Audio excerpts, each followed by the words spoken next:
I disagree with the motion. Scholarship should only be granted on the basis of financial necessity. You said only people who are in bad financial condition are eligible to receive scholarship, but there are some point of view.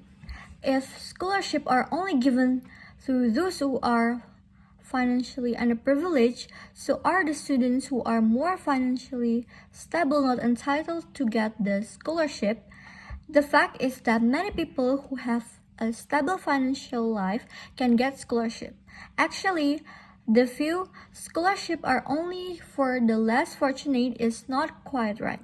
According to KBBI, or the Big Indonesian Dictionary published by the government through the language agency of the Ministry of Education and Culture, the meaning of scholarship is allowance given to students or student as situation assistance.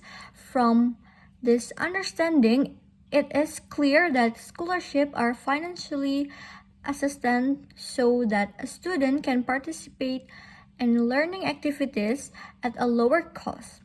Because it is an aid, it means that anyone can get a scholarship, or it is given to a different recipient as long as they meet the requirements to be able to get it.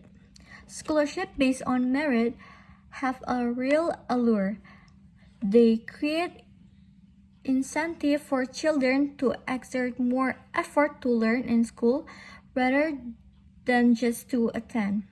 In Kenya, merit-based scholarship for primary school students led to learning gains even among children whose initial performance was so low that they had little chance of winning the scholarship. But merit-based scholarship can have adverse impact as well. 10 years ago, fourth-grade students in Cambodia received scholarship that would offset some of their schooling costs through primary school. In some schools, these scholarships were based on merit. In others, they were based on financial need. 3 years into the program, Barrera Osorio and Filmer showed that students receiving either types of scholarship were more likely to stay enrolled in school and to show up. Scholarship recipients were between 23 and 32% more likely to complete primary school, but only students who received the merit scholarship did better on exam. 9 years into the program, with the recipients now in their early 20s, new results from Barrera Osorio, the Barras, and Filmer show that the two scholarships diverge in even more ways. Both types of scholarships still lead to more educational attainment. And again, only the merit scholarship lead to increased learning as measured by test score. But the merit scholarship recipients also reported higher healthy and higher employment rates. And as before, the result suggests that the same students do better with a merit scholarship than a need scholarship. Why would this labeling matter?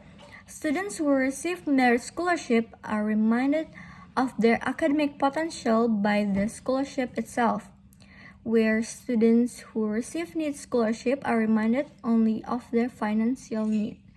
It isn't hard to imagine which of those would encourage students to focusing on fulfilling their academic potential.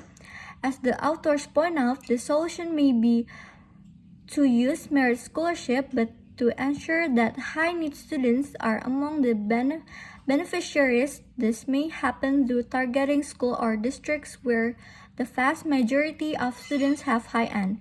So merit scholarship will reach needy students, or it could happen with a two-stage targeting process, where merit scholarships are rewarded among students that have been identified as high end, as high need.